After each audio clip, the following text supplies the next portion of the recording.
नए ब्लॉग में आप लोगों का स्वागत है। जैसे कि आपको पता चल चुका है कि राजा गेपन का मलाना यात्रा शुरू हो चुका है और मैं अभी पहुंच चुकी हूं हडिम्बा देवी टेम्पल में। राजा गेपन रात्रि विश्राम करने के बाद आज यहां से माता हडिम्बा से विदा लेके अगले पड़ाव की ओर चल पड़े।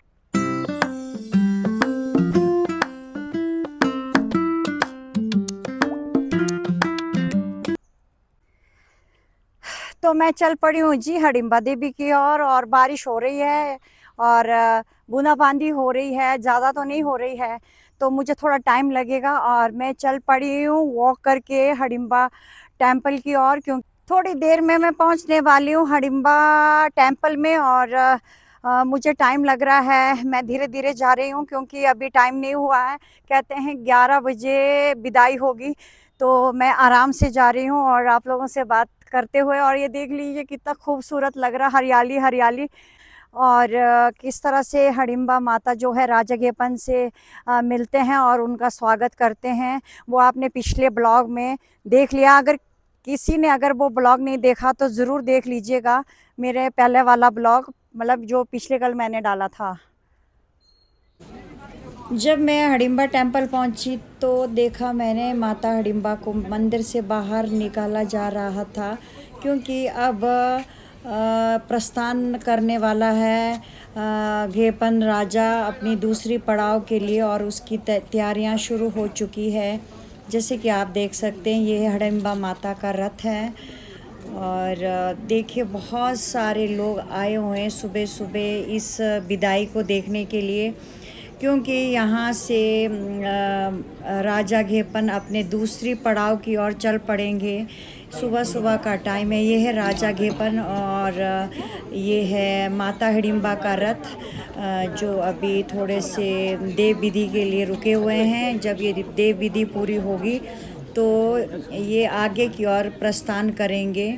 मलाना यात्रा जैसे आप लोगों को पता है शुरू हो चुका है और दूर दूर से लोग आए हैं, भक्तजन आए हुए हैं। और ये है हडिम्बा देवी का माता का मंदिर और ये मंदिर घने जंगल के बीच में है, देवदार के खूबसूरत पेड़ों के बीच में।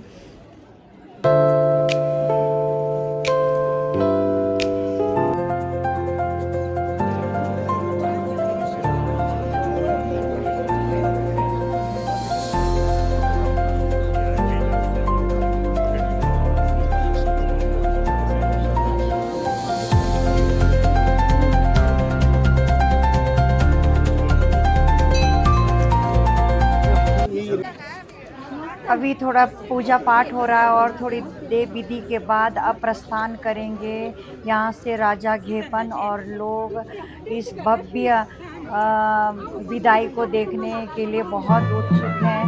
और अब लगता है कि थोड़ी देर में ये भव्य विदाई शुरू हो जाएगी और लोगों का हुजूम बढ़ता ही जा रहा है। जैसे कि आप देख रहे हैं कितने सारे लोग आए हुए हैं।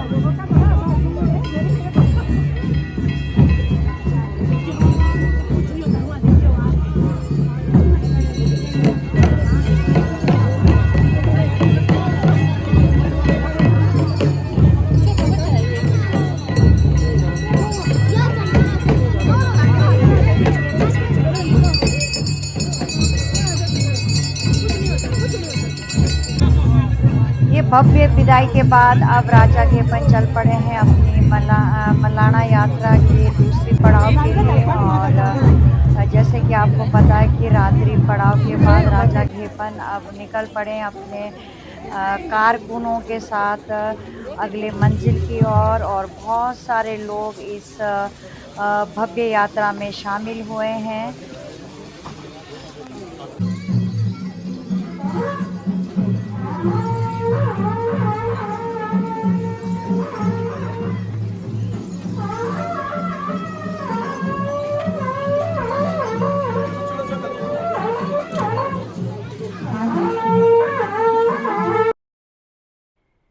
लोगों ने ना रास्ते पे जगह जगह पे चाय पानी हलवा वगैरों का प्रबंध करके रखा हुआ था और हम जगह-जगह रुक रहे थे और राजा घेपन सबको आशीर्वाद देते-देते आगे की ओर बढ़ रहे थे। अब थोड़ा मौसम साफ हो गया है और बारिश भी रुक गई है।